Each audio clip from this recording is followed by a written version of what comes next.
Hey friends, welcome back to Homestead on a Prayer. In case you're new here, my name is Jennifer, and I'm gardening in Connecticut on about 2 acres of land.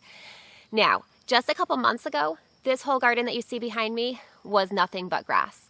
This was basically an unused and neglected part of our yard. So a couple months ago, I decided to put this to much better use by turning it into a vegetable garden. We do already have a larger established vegetable garden on the other side of the yard, but we decided it wasn't really the best use of this property to have this land just sitting here unused when it could be producing food for us. So instead, we decided to tackle this project. We took a couple months and we turned this garden into what you see now. So I'm just going to take you along for the process, along on the journey of turning this neglected piece of grass into this beautiful vegetable garden that you see today. So I hope you enjoy the process. I hope you enjoy the journey. I'm going to meet you back here at the end and we'll just talk a little bit about the last couple finishing touches we have to do in this garden, and also about a couple things that I would have done differently and what I would have done the same. So enjoy the journey. I'll meet you back here in a few minutes.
So I hope you enjoyed the journey and seeing the process of this garden being built. And it definitely has been a process, but I would say that it's worth it. And I think it's a lot more rewarding to have this garden growing and to just make a beautiful space, a functional space that we're going to be growing lots of food in over the summer, rather than just have this be a basically unusable, hilly little piece of grass. Honestly, like I said, that no one in my family even really used.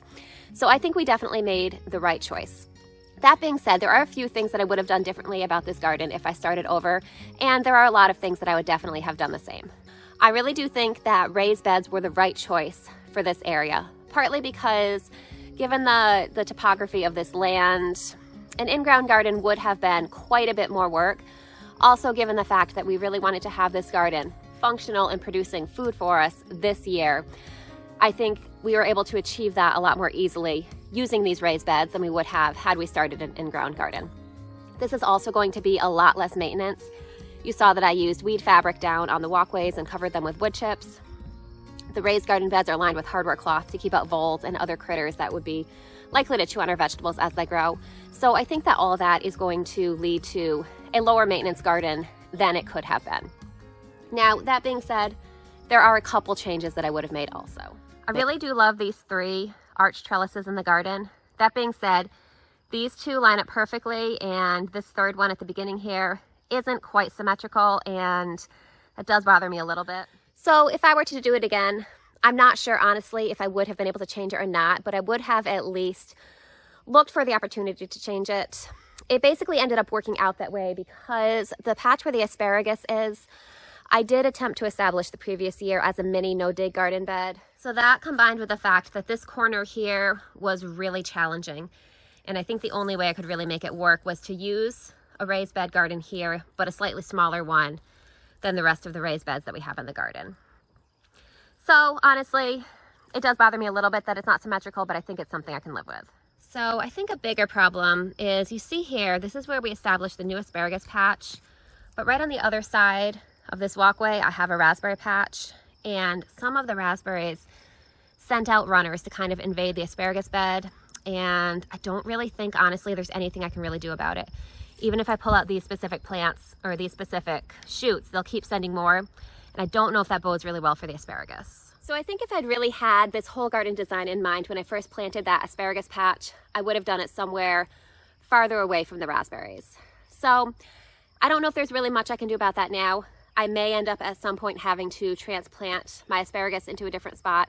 But for this year, we're going to let it play out and see what happens, and we're going to hope for the best. Now, there are a couple things in this garden that are not quite finished yet.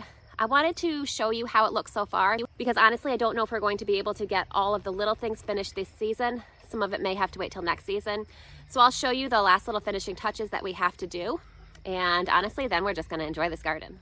So you can see I started installing some T-posts. This is the very beginning of a perimeter fence. So the rest of the fence does have to be completed. So additionally over here, you can see that this bed is not planted yet, aside from a couple weeds that planted themselves. I'll be removing those. This is going to be planted with sweet potatoes. My sweet potatoes are not quite ready yet, and so for the moment, this is sitting bare. I will be planting those sweet potatoes in the next week or so, and then we'll be putting this bed to good use too. One other little design flaw / quirk. You can see I have my wood chip walkway here, and over there is the asparagus bed. I am considering making a little triangle of wood chips over here, like I did in the opposite corner, and putting a couple more pots there. That is my plan at the moment, but I am definitely open to suggestions, so if you have any better suggestions, please let me know. Over here, I have a few more finishing touches I have to do. You can see I put a really low growing creeping thyme here between the pavers. I want to get some more to go between the rest of the pavers. My local nursery was out of creeping thyme. That was actually the very last plant that they had. So I'm either going to let that one grow a little bit and then divide it up and fill in those spaces, or I'll check some other nurseries and see if I can find some other creeping thyme just to fill in that spot there.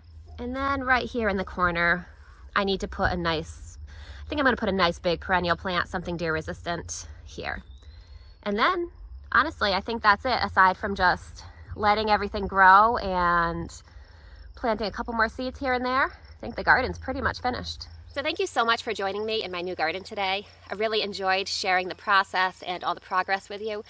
I will be sharing garden tours of both my established garden and this new garden throughout the garden season. So definitely check back if you're interested in seeing how all these plants grow and just seeing how everything comes together. I know I can't wait until those arched trellises are covered with an abundant harvest. I think that might be what I'm looking forward to most about this garden. So again, thank you so much for joining me. I hope you're having a wonderful day, and I can't wait to see you again soon. I'll see you next time.